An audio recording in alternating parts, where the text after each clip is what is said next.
ನ್ಯೂಸ್ಗೆ ಸ್ವಾಗತ. ನಾನು ರಮೇಶ್ ಶ್ರೀನಿವಾಸ್. ಇದೀಗ ಹೆಡ್ಲೈನ್ಸ್.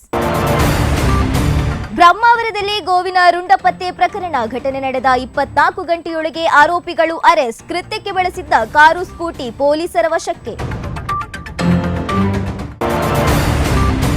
ಆತಂಕದಲ್ಲಿ ಹಾಸನ ಜಿಲ್ಲೆಯ ಜನತೆ. 40 ದಿನಗಳಲ್ಲಿ 21 ಮಂದಿ ಹೃದಯಾಘಾತಕ್ಕೆ ಬಲಿ. ವಯಸ್ಸಿನ ಭೇದವಿಲ್ಲದೆ ಸಾವನ್ನಪ್ಪುತ್ತಿದ್ದಾರೆ ಜನ. ಮೇ 27ರ ಕೊಳತ್ತಮಜಲ್ ರಹೀಂ ಹತ್ಯೆ ಪ್ರಕರಣ. ತುಂಬೆ ಗ್ರಾಮದ ನಿವಾಸಿ ಶಿವಪ್ರಸಾದ್ ರಾಯಿಯಲ್ಲಿ ಬಂಧನ. ದಕ್ಷಿಣ ಕನ್ನಡ ಜಿಲ್ಲೆಯಲ್ಲಿ ಬೆಚ್ಚಿ ಬೀಳಿಸಿದ್ದ ಮರ್ಡರ್. ತರಗತಿಯ ಮೇಲ್ಛಾವಣಿ ಇದ್ದಕ್ಕಿದ್ದಂತೆ ಕುಸಿತ. ಮಂಗಳೂರಿನ ಕೆಂಚಾರಿನ ಶಾಲೆಯೊಂದರಲ್ಲಿ ಘಟನೆ. ಓರ್ವ ವಿದ್ಯಾರ್ಥಿಗೆ ಗಾಯ, ಉಳಿದವರು ಅಪಾಯದಿಂದ ಪಾರು.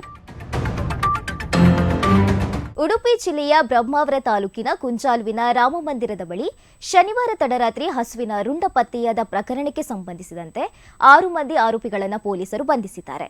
ಪ್ರಕರಣಕ್ಕೆ ಸಂಬಂಧಪಟ್ಟಂತೆ ಕೇಶವ, ರಾಮಣ್ಣ, ನವೀನ್, ಪ್ರಸಾದ್, ರಾಜೇಶ್, ಸಂದೇಶ್ ಎಂಬವರನ್ನ ಪೊಲೀಸರು ಬಂಧಿಸಿದ್ದಾರೆ.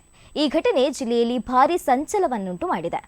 ಹಿಂದೂ ಸಂಘಟನೆಗಳು ಮತ್ತು ಹಲವು ಕಾಂಗ್ರೆಸ್ ನಾಯಕರ ಮನವಿ ಜೊತೆಗೆ ಹೋರಾಟದ ಎಚ್ಚರಿಕೆ ನೀಡಿದ ಬೆನ್ನಲ್ಲೇ ಪೊಲೀಸರು ಆರೋಪಿಗಳನ್ನು ಬಂಧಿಸಿದ್ದಾರೆ.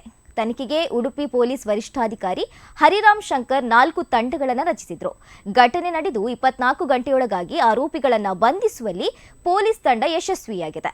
ಬ್ರಹ್ಮಾವರ ಪೊಲೀಸ್ ಠಾಣೆಯಲ್ಲಿ ಈ ಬಗ್ಗೆ ಪ್ರಕರಣ ದಾಖಲಾಗಿದೆ.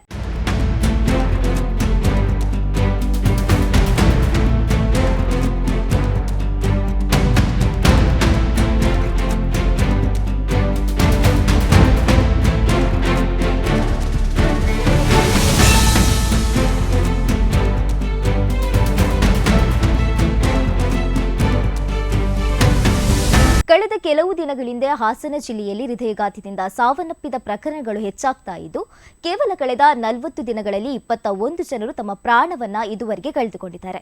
ಸದ್ಯ ಈ ವಿಚಾರ ಸಾರ್ವಜನಿಕರಲ್ಲಿ ಆತಂಕವನ್ನ ಉಂಟು ಮಾಡಿದೆ.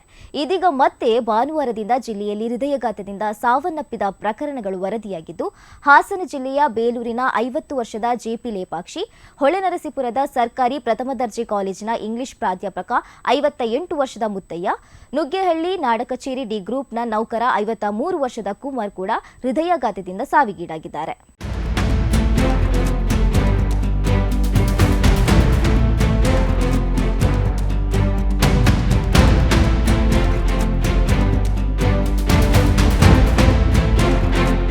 ಬಂಟ್ವಾಳ ತಾಲೂಕಿನ ರಾಯಿಯಲ್ಲಿ ಕೊಳತ್ತಮಜಲು ನಿವಾಸಿ ರಹೀಂ ಹತ್ಯೆ ಪ್ರಕರಣಕ್ಕೆ ಸಂಬಂಧಿಸಿದಂತೆ ಮತ್ತೊಬ್ಬ ಆರೋಪಿಯನ್ನು ಕೂಡ ಬಂಧನ ಮಾಡಲಾಗಿದೆ. ಪ್ರಕರಣಕ್ಕೆ ಸಂಬಂಧಪಟ್ಟಂತೆ ತುಂಬೆ ಗ್ರಾಮದ ನಿವಾಸಿ 33 ವರ್ಷದ ಶಿವಪ್ರಸಾದ್ನನ್ನ ಬಂಧಿಸಿದ ಪೊಲೀಸರು ನ್ಯಾಯಾಲಯಕ್ಕೆ ಹಾಜರುಪಡಿಸಿದ್ದಾರೆ. ಬಳಿಕ ನ್ಯಾಯಾಲಯವು ಆರೋಪಿಯನ್ನ ಹೆಚ್ಚಿನ ವಿಚಾರಣೆಗೆ ಪೊಲೀಸ್ ವಶಕ್ಕೆ ಒಪ್ಪಿಸಿದೆ. ಈ ಪ್ರಕರಣ ಮೇ 27ರಂದು ಬಂಟ್ವಾಳ ಗ್ರಾಮಾಂತರ ಠಾಣಾ ವ್ಯಾಪ್ತಿಯ ಕುರಿಯಾಳ ಗ್ರಾಮದ ಇರಾಕೋಡಿಯಲ್ಲಿ ನಡೆದಿತ್ತು. ಬಡಗಬೆಳ್ಳೂರು ಗ್ರಾಮದ ರಹೀಂ ಅವರನ್ನ ದುಷ್ಕರ್ಮಿಗಳು ಹತ್ಯೆ ಮಾಡಿದ್ರು. ಅವರ ಜೊತೆಗಿದ್ದ ಕಲಂದರ್ ಶಾಫಿ ಮೇಲೆ ಕೂಡ ಹಲ್ಲೆ ನಡೆಸಲಾಗಿತ್ತು.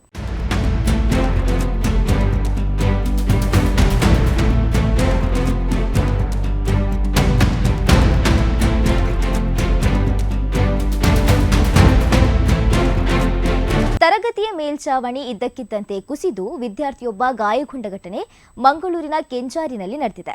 ಇಲ್ಲಿನ ಶ್ರೀ ಮುಖ್ಯಪ್ರಾಣ ಪೂರ್ವ ಪ್ರಾಥಮಿಕ ಶಾಲೆಯಲ್ಲಿ ತರಗತಿಯ ಮೇಲ್ಛಾವಣಿ ಕುಸಿದು ಬಿದ್ದಿದ್ದು, ಕಿಂಡರ್ ಗಾರ್ಟನ್ ವಿದ್ಯಾರ್ಥಿ ಶೂನಿತ್ ಎಂಬಾತ ಗಾಯಗೊಂಡಿದ್ದಾನೆ.